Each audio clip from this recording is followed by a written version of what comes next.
WHINE, WHINE, and a wine, WINE. Dina opened this about 4 weeks ago on the Curly Cooks. What is it? It's in vinegar now. Oh dear. Red wine vinegar. Oh, don't. I just got. What's the opposite of euphoric recall? Horror. Erotic recall? No. Neurotic recall. Maybe. I've just got heartburn by proxy. I've got heartburn. I've got proxy heartburn. Evening, everyone. Good day.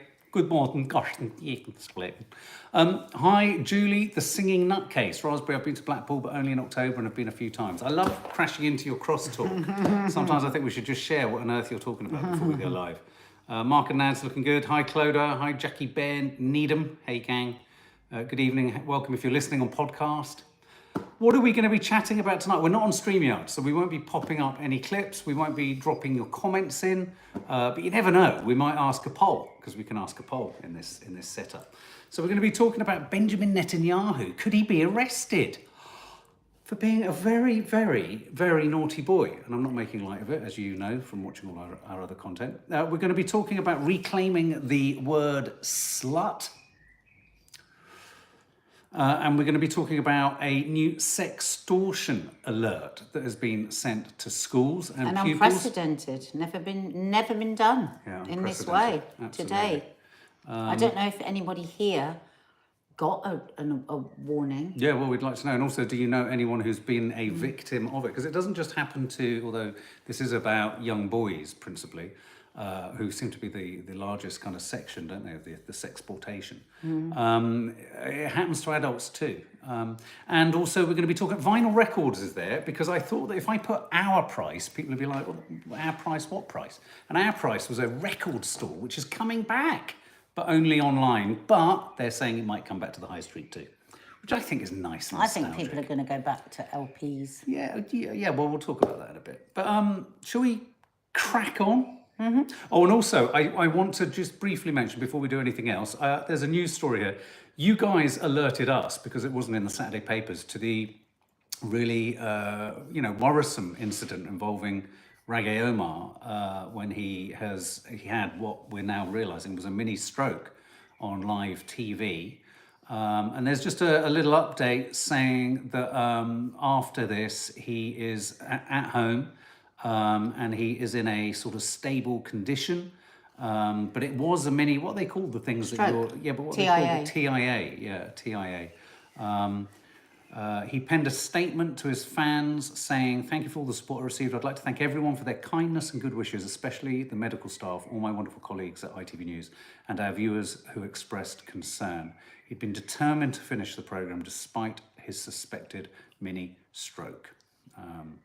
But anyway. And there's been a lot of chat about whether they should have been allowed to, it's that old-fashioned, the show must go on. Apparently a stroke nurse rang the station. As it happened? Yeah. Really? Oh, wow. What do you think? You would be surprised how often that happens, guys. Like, you'll get a call. I remember one of the loose women one day just got a call saying somebody had come through and said that the mole was really worrying on one of the loose women's chest. And she went and got it checked out. It was fine. Yeah. I remember. I think it was. What's the David Suchet? Didn't something get? He got diagnosed on air. Did he? Also, I'm pretty sure Martin Kemp did as well. He had like a large pupil when he had his brain tumour. So it happens a fair amount. And I'd also like to stress, I don't think people realise that, I think we said it on the live on Saturday, but I've worked in kind of these news stations. When you do night shifts or late shifts, you'll be surprised by how unmanned they are. There aren't huge numbers of people necessarily in the studio with floor managers and all that like you get with Loose. It can be quite a sort of solitary affair with sometimes, certainly the station I worked at, your news presenter was the journalist. They'd write their autocue in the gallery. They'd go out, the camera would be set up, and when the guy pressed on air, it was just them. So I'm not suggesting it's that sort of minimal crew, but the fact that it wouldn't have got caught, no one would have been necessarily looking at the image close up enough because they know that he's a consummate pro, so they would have just assumed he was getting on with it. Do you know what I mean?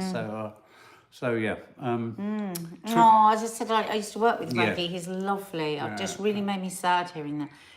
He's younger than me as well, isn't he? Is he 53? I think he's my age. That's young. It's really young. Yeah. But That's why it's always best to just get straight to the hospital. Because my dad, as you know, has strokes. We thought he'd had a mini stroke last Friday. He was in the hospital, but he's fine. But those mini ones, if they can catch them, it can stop then a major one. So never feel embarrassed. No. Just go and get it checked out. If there's any suspicion whatsoever, I cannot stress that enough. And before we get on to the first story, Netanyahu, I just want to say I've started following Lucinda from Married at First Sight. I just need to share that. And Do you think you'd be her jam? She's my jam now. I was talking about Lucinda on Loose Women She's on my Friday. Jam. She's my jam. And they were talking about, would you ever search out old friends? And I said, I search out new friends, and I want Lucinda to be my friend. Well, I want her to be my friend. And I went on a journey with her, because at first she drove me fucking nuts. Quite literally. And then I met her dad. I went on the same journey as Tim, actually. Don't get your tits in a tangle. Yeah, don't get your tits in a tangle. I loved it when he said to Tim, you're actually quite boring. Yeah, we've heard all that. We've heard you upset. It's all you've spoken about all night. You're quite boring, mate. This is Married First Sight Australia. People who don't watch it will wonder what the hell. Well, everyone has told us what it is because they're all commenting on it. So I think we're on our own, not talking. So the reunion. No, I'm saying there'll be lots of people that don't comment. Just to say what we. But the reunion is tonight. You're absolutely right. So don't tell us what happens because we still haven't watched. Oh my God, that's dangerous. I tell you what, we watched last night. The Triangle. Love Triangle. Oh my God, guys, we binged 3 hours. We went late into the night. It was fantastic. Have you seen it? Oh my God. It's so good. Just look it up, E4. It's a slow build, but once it gets there, it's bloody hell. Okay, let's go. Let's do. Let's not go. I think we should do Netanyahu more towards the end. Do you? Should we do Netanyahu at the end? Or in the middle. Okay, well, let's do reclaiming. Puts me in a bad mood. Okay, well, let's reclaim the slut word then. Who finds the slut word unforgivably horrible, incredibly crass, and impossible to rehabilitate, resuscitate, and use in a positive way? This might be a generational thing, because apparently on TikTok there is a whole vibe around reclaiming the word and using it more in the sense of decadence, I'm a Yorkshire pudding slut. Yes, or I said I was I'm a coffee slut for a snog. And they're trying to, because it is the most... Hi, Kathy. When it's used in a horrible way, it's the most horrible, horrible thing. I really, really hate it. What's it called? A slut dash? No, a slut slam. What are they called when no, a slut drop. Oh, a slut drop. I don't like that. It's not pleasant. What does the word slut to you mean? Outside of this rehabilitation? Well, when I was a kid, slut would be used before you were in the sexual age. Before you would be called a slut if your room was a mess and if it was dirty. Oh God, you're such a slut. I thought it was always about promiscuity. No, and then as you get older, and once you get to, there's always lovely words for us women all the way through. Yeah, nice. And then as you get older, it would be somebody that slept with lots of people, or somebody that might even... I mean, the word slut shaming has been such a massive thing for so many years, and is used in so many different ways. Yeah. I mean, some women will slut shame another woman just because she might dress sexily or she might be particularly gorgeous. It's an evil word. Yeah. And the thing is, we're not going to get rid of the word. Right. So I think the better way round is to try and own it and take it as your own. Well, let's roll with this a little bit. So, I mean, in terms of the word slut, the one thing I'm trying to think of an equivalence with is queer. I mean, I remember when I was younger, and my mum, if they said your mum's queer, it was really hurtful and it was really offensive. And then, of course, the whole kind of reconquering of the word queer. That. I love the way that's been reconquered. Queer and gay, so there's that sort of, it's become empowered, it's become... but can you really? When you think how many words have been, like queer was the most. It was used in such a derogatory way. The N word was used. Well, of course, we have the worst of all. But that has been reappropriated, hasn't it? I'm trying to think of what the other word is like that. But interestingly, it's been reappropriated, and I think this is an important aspect of the reappropriation of any word. Yeah. It's the N word, for example, has been reappropriated, but can only be reappropriated by those who are, able to use it. Let's put it that way. And I think is slut one of those ones where if a man was to kind of come in and sort of use it in a sort of rehabilitated fashion, it might not go down so well. Yeah. No.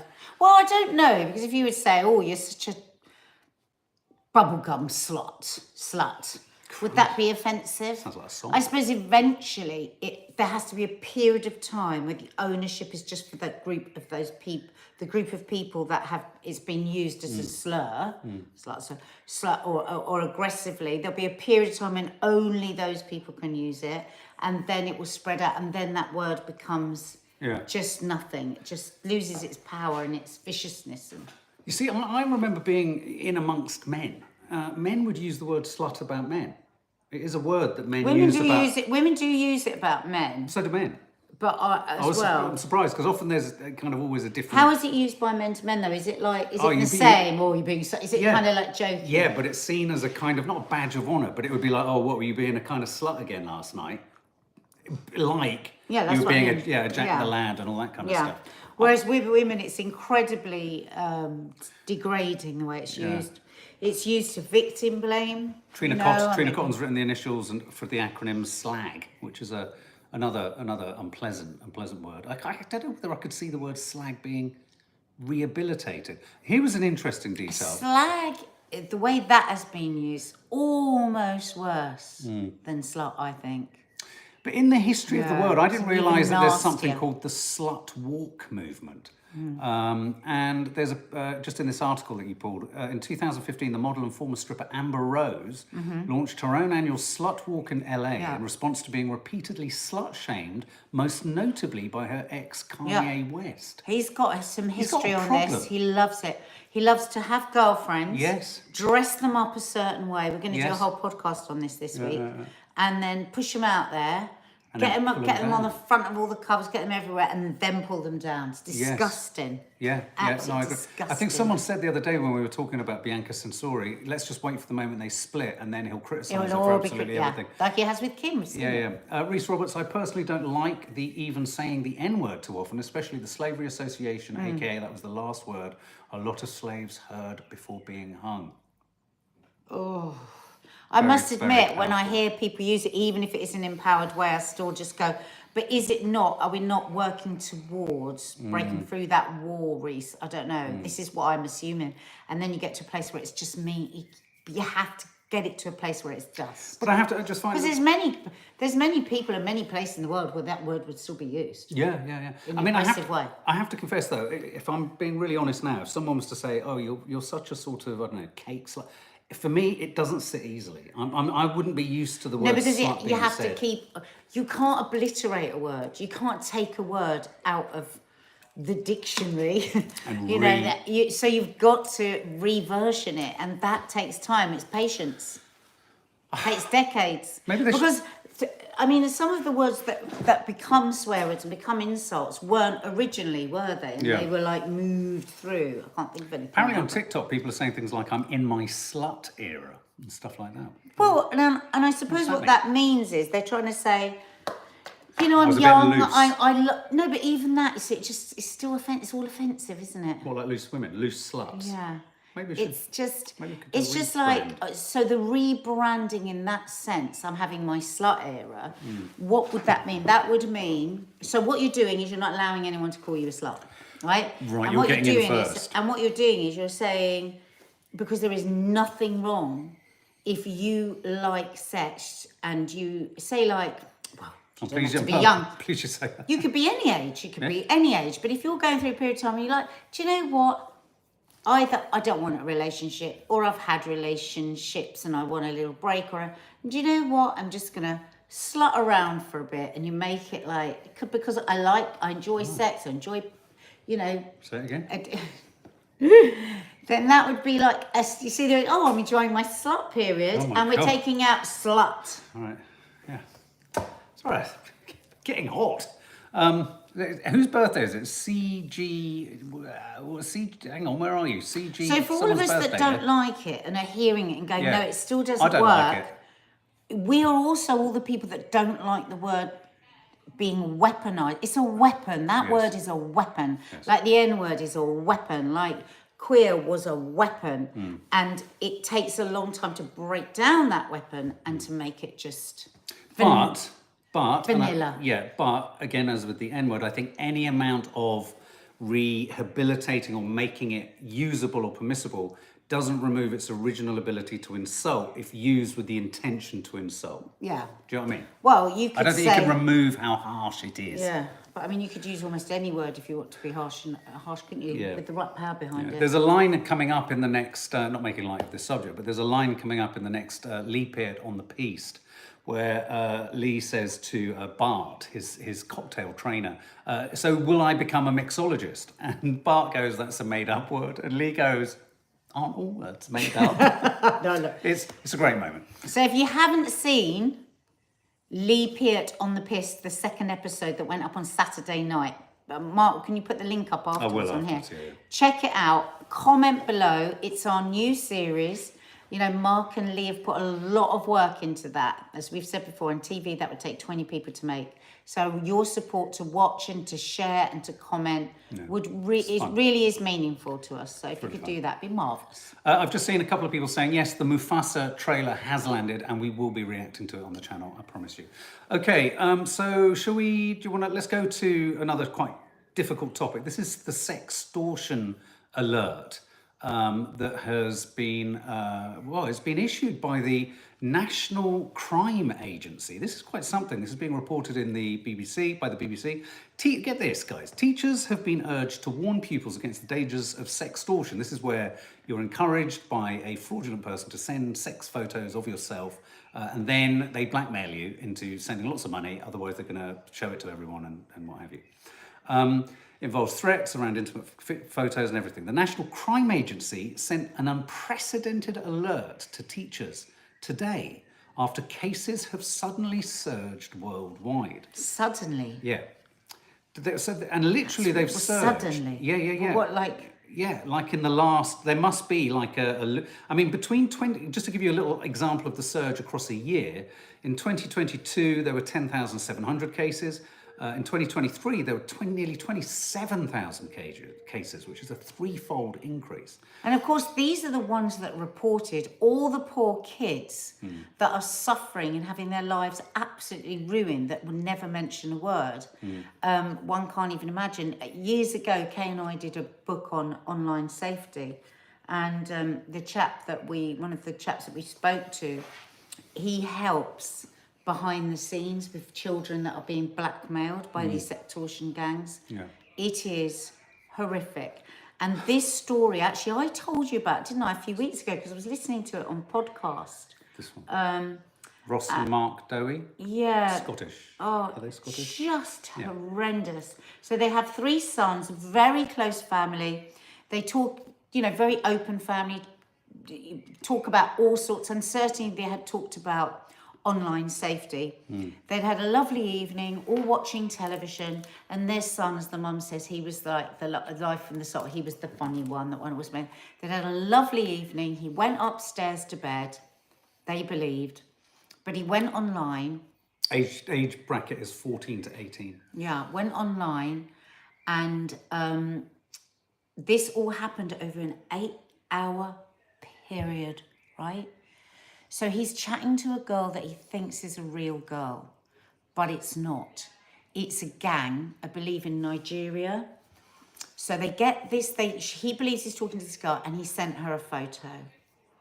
Then the gang revealed themselves. This is all online, right? And they threaten him that they are going to pass the photo to everyone in his contacts. Right, you imagine that, just at that age, when you're just so shy and embarrassed and about things. Anyway, this went back and forth. They wanted a certain amount. I can't remember what the amount was, but suffice to say, evil blackmail. It was just awful. The poor boy was absolutely driven crazy with fear about what would happen.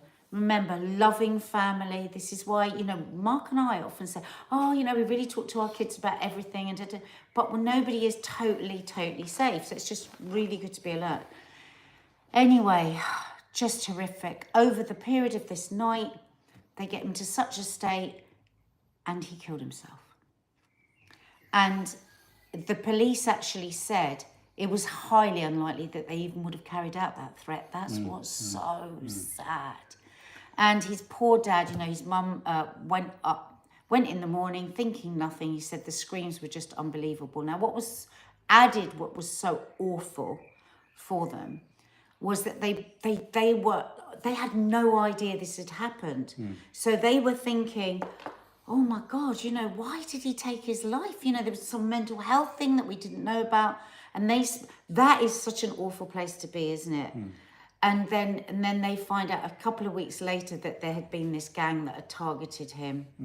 And actually, I was really surprised by this. The police are investigating in Nigeria. They are going for this gang. Is it definitely in Nigeria? Yeah, that's what it said in the report that I read. Yeah. There's a quote here from the father which is particularly moving. When he was sort of talking about and doing interviews about this, the father and the family are wanting people to be alerted to this as a possibility.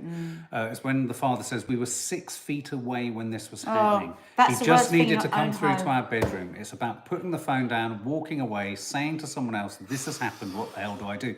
And I think it's really important to stress this. That, if you are on any public or public-facing email server account, so if you've got an Outlook Express or a Gmail email, everyone at some point gets junk emails. Every now and then you'll go, "Is this a real thing?" Yeah. Some people will get emails, speculative emails, saying, "We've recorded you, we've caught you doing this." And they're speculative because, of course, huge numbers of people watch porn, huge numbers of people are, doing all that sort of stuff. And that's that's not a crime. And if they're doing that, then the shame aspect, they can quite quickly get in there and say they've done a recording of you, or, as is the case with these youngsters, they'll get a photo. Now, as the father said, and a lot of the National Crime Agency are saying, that often the technology isn't there for them to access all your contacts and all of that. That requires quite sophisticated tech to be able to then infiltrate But if you've gone online and if you've sent a photo, I think it's really key to just have that conversation. It principally affects 81% of the cases are boys, young teenage boys.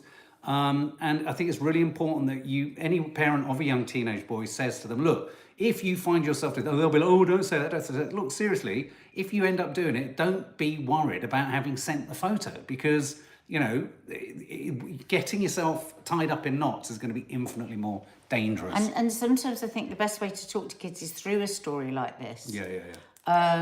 Look at his face. They asked for his car details, threatened to share his pictures. His mum says, the effect on Murray would have been catastrophic. He was very private and hated being the centre of attention. God, it makes me cry. She described the frenzied panic he must have felt. That's why they target teenagers, because they don't have the life experience to understand it will pass. And I really think, however embarrassed you might be, however embarrassed your kids might be, this is when these stories come up, because you can do it casually over a meal and you let that don't say to them, right, you listen and you've heard me, let it just go in, let it wash over them. That, like you would say, like Mark and I might say, "Oh, that poor boy," and all he would have needed to do was to come to me, and you say that, and then it goes in and it's planted as a seed. But there are some help. We'll pop them up underneath afterwards. I just want to read a few of your comments. We can't pop them on the screen. Emma B, it's usually through Snapchat. They find linked accounts to Instagram and can access their friends and contacts. And also what happens is with these is that they can AI up, like they're part of the friendship group. Like sometimes we'll say to our kids, everybody will know this, "Oh, where do you know them from them? Oh, they know everybody else I know." And I have in the past gone, "Oh, right," and just felt totally okay with that. But the kids don't realise that's how the network can work. Catherine McLaughlin says they won't even tell when they're being bullied. Grania Scarlett says, "I can't get my 13-year-old to open up at all. She's really changed since starting secondary. I just let her know I'm here every day, even if she can't communicate her feelings right now." Always try the thing that we tried, which you say to them, "This is how we broke through that teenage wall. Just text me. Yeah. Just text me what's going on." Yeah, exactly. It's always a great indirect way of doing it. And I say, if you want us to engage and talk to you about it, we can. But if not, you just say, "Don't reply," and then they've got it off their chest. But you don't have the big conversation that they dread. And absolutely. And what's really good about that is you're kind of saying to them, contact us on the medium you're most comfortable with, which is usually their phone. So yeah. So yes, be warned, Yes, be babe, careful. a chat in the car while they're behind you helps. Yeah, well. that's always They very good. hate you looking at them, looking at them, and yeah. directly into their eyes. Say, right now, listen. No. Okay, time. Sorry, Claire, I can see you're struggling, sweetie. I think sending you love, sweetheart. Claire Sending you smiling. love. Yeah, sending you Hope much you're love. okay. Let's talk about Netanyahu before we then have a little bit of nostalgia at the end. So Netanyahu, wow, this is quite something. This is the International Criminal Court. The rumor mill is that the ICC is imminently about to issue arrest warrants for a number of senior Israeli officials and obviously Hamas leaders, all relating to the October the 7th attacks, the illegality of them, and the subsequent actions by the Israeli government and Israeli army in Gaza and the West Bank. And what's curious about this is that one of the names that has popped up on this list, allegedly, but apparently there are two people at the ICC who have talked about this in an unofficial fashion. But one of the names on the list could well be Benjamin Netanyahu himself, which presents all sorts of dilemmas. And I've read reports that for the first time, which I think this speaks to the sociopathic nature of the man, if this is the first time he's felt stressed and uncomfortable. He's been on the phone all day. Apparently he's been stressed and uncomfortable since hearing that he He's might never have been an stressed arrest or warrant. uncomfortable by the thousands upon thousands Yeah. upon thousands upon thousands of deaths. Yeah. Or his bungling of even the hostage, securing the freedom of the hostages. And not lost any sleep over people starving to death, babies shriveling and dying from starvation and lack of that's not stressed him out, not as much No. as And so I think the fact that this now, and people or observers or aides around him are saying he's actually a bit stressed for the first time, speaks to the absolute psychopathy, sociopathy, and utter disregard he has for humanity. And what's interesting about this is that the many officials in the Israeli government are simply saying we won't tolerate it. Hi, Linda. We won't accept it, which I find staggering. This is like saying we won't accept sanctions. So I said to Mark, well, what does it actually mean? Because they've already said they don't accept the International Court of Justice. They don't accept anything the UN say. They threw them out, I think, didn't they? Mind you, it was weird, wasn't it? Because then they went to the UN when they needed to. Well, after they bombed the Iranian embassy in Damascus, which is an act of war against the country. Yeah, and then when Iran had self-defended. Self-defended and sent some bombs back. Do you remember? They went to the UN. Went to the UN. We need an emergency meeting with the UN. But now we're back to we don't recognise anything. Now, to be brutally honest, they're not signatories, interestingly, to the International Court of Justice or the International Criminal Court. So they don't have to, have to abide by what they find. But, and it is a big but. It's the same but for Putin. If Netanyahu were to travel to a country that is part of the ICC or recognises the ICC, he could be arrested. Which will be difficult because once this war is over, if it's ever over, isn't he supposed to be going to court for an awful lot of the naughty things he's done? So I think the reason he might suddenly be being a bit stressed is this might remove his capacity to escape Israel after the war has stopped. Once he's been got out of power. And once he has to face the music regarding all of his various cases of fraud and all that kind of stuff, it might mean that he can't dash to the place. That seems terribly unfair. Now, I'm not suggesting he has any plans on dashing, and a number of that seems terribly unfair. Yeah, well, it could account for why he's stressed. But isn't it interesting that once again a major international organisation full of hugely, vastly more competent, sophisticated, intelligent minds than his and Biden's, and even America are seeking to basically prevent this from happening. And it's interesting because it's centering around, one of the reports around the starvation, starving of the God. Now, that's quite interesting and that's quite clever because that cannot be described as self-defense. Well, what's doubly interesting You can't starve people in the name of self-defense. Did you see the IVF clinic that was blown? No? Oh, yeah. That was bombed with 5,000 embryos. Yeah, that was nice too. Yes, yeah. No, but the interesting thing about the fact that the arrest warrants will principally pivot around the prevention of humanitarian aid getting in It doesn't take a genius to do this simple arithmetic. The ICJ's judgment was that Israel was committing plausible genocide and that their instruction was to allow humanitarian aid in. If this happens and this arrest warrant is issued on the basis of not supplying humanitarian aid, you can make the de facto assumption that what they're essentially saying is he is guilty of genocide.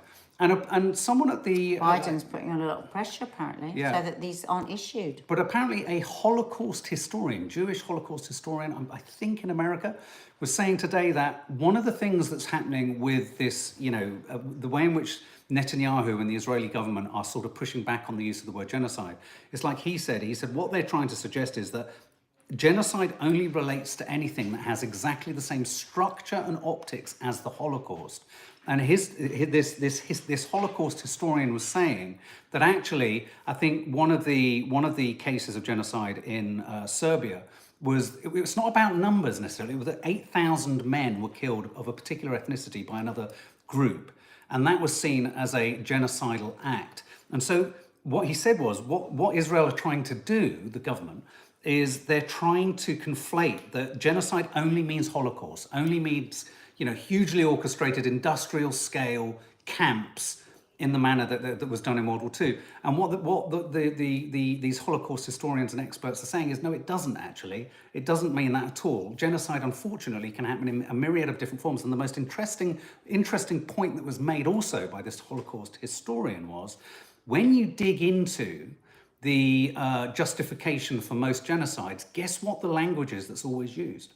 What? Self-defense. Defense. When Hitler was doing what he was doing, his argument to the population of Germany was, this is our self-defense against this encroaching evil. In that case, it was the Jewish people. Really? So isn't it interesting that baked into the very definition of most genocides, the genocide perpetrator uses the term self-defense? Wow. Interesting. So yeah, I guess Netanyahu will either have to just stay put and face the music. So, apparently tonight's the night he's not going to get much sleep. Oh, yeah, okay. So we're going to sum up now, but finally, just to say, as we said at the beginning, our price is looking like it's coming back. I worked in our price years ago, and one thing all I remember about our price, record store for anyone in the UK of a certain age, 20 years ago it stopped trading.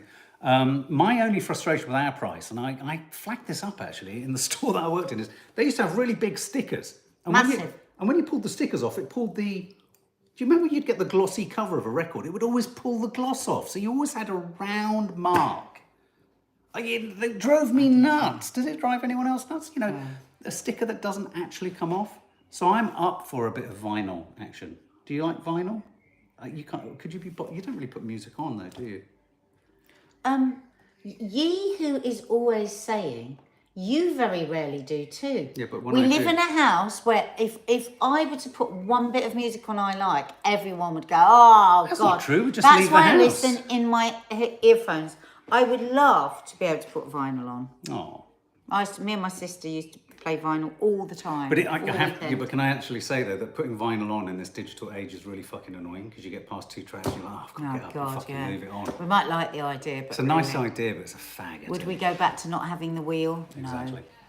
All right, guys. Well, look, there you go. So please do check out It's Lee Peart on the piece. Mark's going to put the link up under here and comment underneath. We'd love it. We'd love to know, do you like the longer version? Do you like the shorter version? Would you like something in between?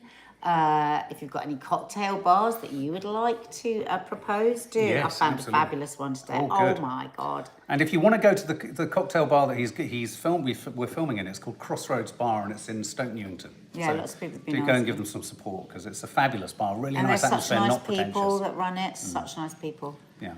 No, All right, no, guys. Lots of love, sweeties. See you tomorrow. See you